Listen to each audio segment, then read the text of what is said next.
I actually thought that was my microphone falling out. Oh my gosh, that was a panic. I think I've always been known as a daredevil, but as being a beauty queen, which is kind of notoriously known as one of the dumbest things you can be, coming to Oxford and taking on intelligence is a little bit intimidating for me, especially, you know, as it sort of goes Malcolm X, and then Mother Teresa, and then it's like, up you go. Up you go, up you go.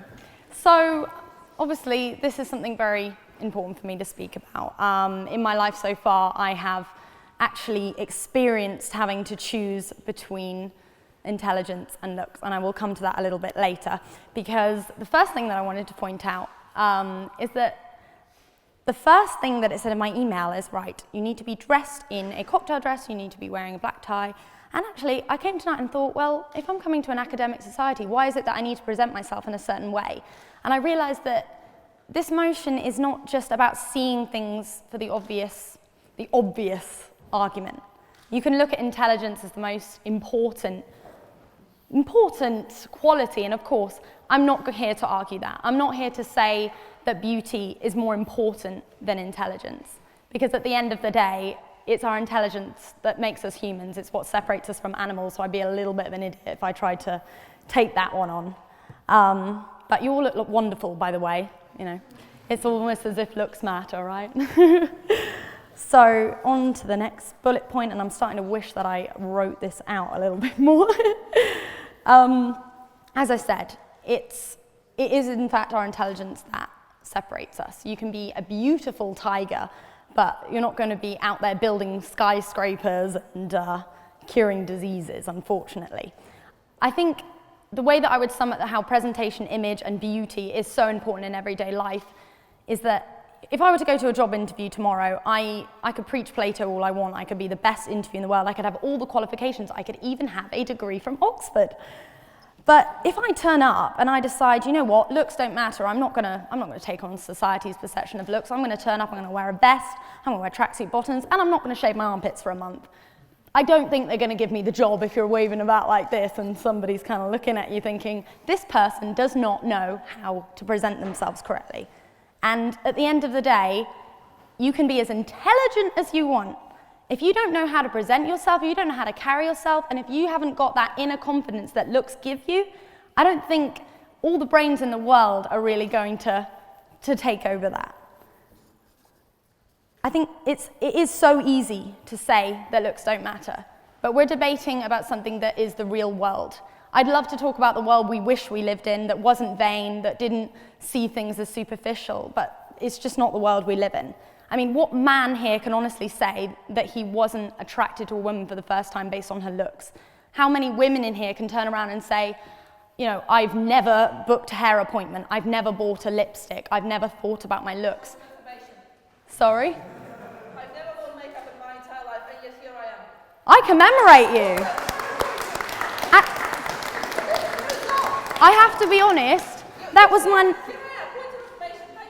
No, that was my next note, actually. I was saying, and if there is anybody that's managed to escape this motion that we've built that looks so important and not all makeup, I commemorate you. I'm telling you now, because that's very brave, and I respect that.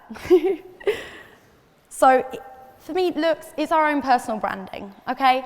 At the end of the day, yes, you may have never worn makeup before, but you have a beautiful style that expresses who you are. You're obviously an exuberant, happy person, I think. You know. Why?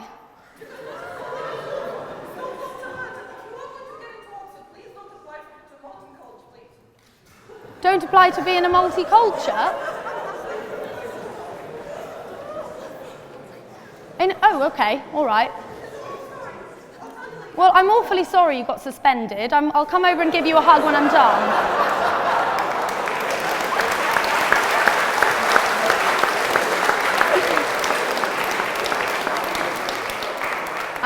I'm starting to think the joke's on me.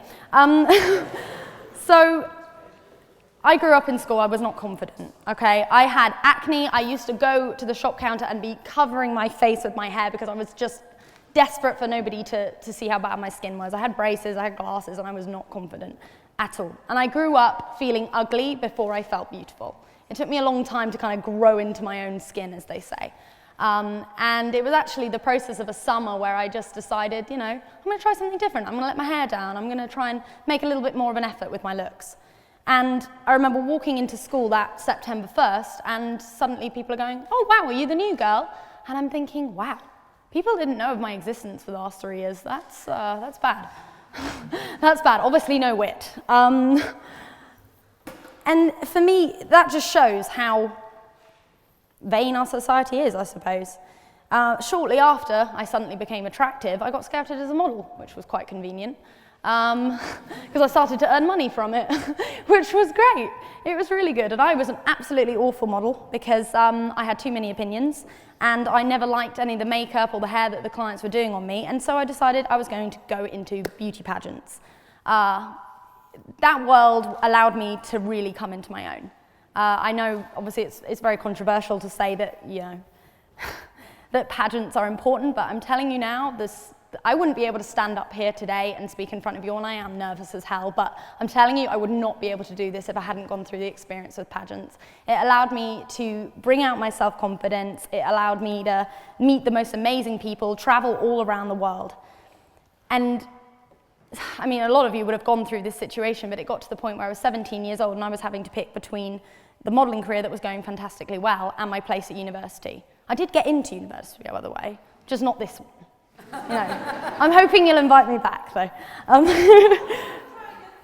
like chatting to you, it's fun. So, sorry, this is funny. I remember how negatively people reacted when I turned around one day and basically said, you know what, the opportunities that are being presented to me in modelling now are just so amazing, I think I'm going to give uni a miss for now. And that was a very controversial thing for me because my teachers were telling me, you're going to ruin your life, you'll never make it, it won't happen. And obviously I was a little bit scared to death, but I look at my life now, and I'm 22 now, and I think of all the experiences I've had in that time of not going to university and actually deciding to choose my looks and choosing a career that involved using my looks. And, you know, I'm pretty sure that if I'd gone to university, Cardiff, by the way, you probably wouldn't have invited me here had I chose the other option. I don't think I'd be here speaking to you at all. I don't think I would have lived half of the dreams that I've been able to experience, you know, such as insects crawling all over me. That was always something that everybody dreams to go through. I think a lot of people would say that, you know, career can be short-lived, but anybody that's actually been able to make a name in the beauty industry really does have some drive. I'm telling you, if I come away with nothing but thick skin from this industry, then that is something that's going to serve me very well in life, because I can take pretty much any criticism now on board, and I accept that I entered this industry acknowledging that I would be judged. And I think, you know, to be 22 and, you know, I don't mind whatever anybody ever says to me. I think it's important to remember with this debate that beauty is a subjective term. It's something that we can define in many ways. I mean, quite frankly, if you look at beauty as what it is, and this is me going back to philosophy class and trying to make everything subjective, and therefore I never come to any conclusion about anything, which I'm sure any philosophy students here will know. All individuals are beautiful, as beauty being a subjective term.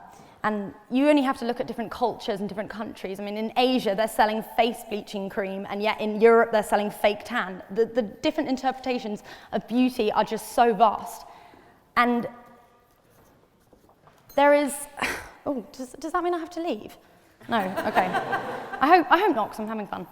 And you only have to look at those differences to know that all interpretations of beauty are different. And in the same way that I might go, wow, you're just the hottest girl I've ever seen, and someone's like, well, really? I don't, you know, that is what it's all about. I remember reading in research for this, a book called The Beauty Myth, which talked about how it wasn't just men, but actually society that created the unrealistic image for women, and that it was goals that we couldn't meet. But I say that intelligence also preaches a false dream. You know, we're often told, hey, get the grades, get a good degree, get a good job. I have plenty of friends that have graduated now from university and can't get jobs and are actually asking me, do you know anyone that can get me a job? Because I have a book full of contacts and 4 years of life experience under my belt. And, you know, can't argue with that. I think exploring the beauty allowed me to gain the confidence.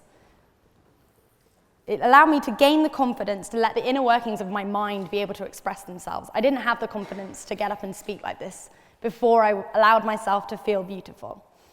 And I think pretty and witty truly walk hand in hand. As I said, I really do not believe that had I chosen to exploit my intelligence over my looks 4 years ago, that I would be able to stand in front of you and speak and, oh, hello, and share my opinions, which I believe, you know, shows I'm a little bit witty. But thank you so much for listening, and I hope that you vote the opposition because it's the unobvious choice, by the way. It's the unobvious choice.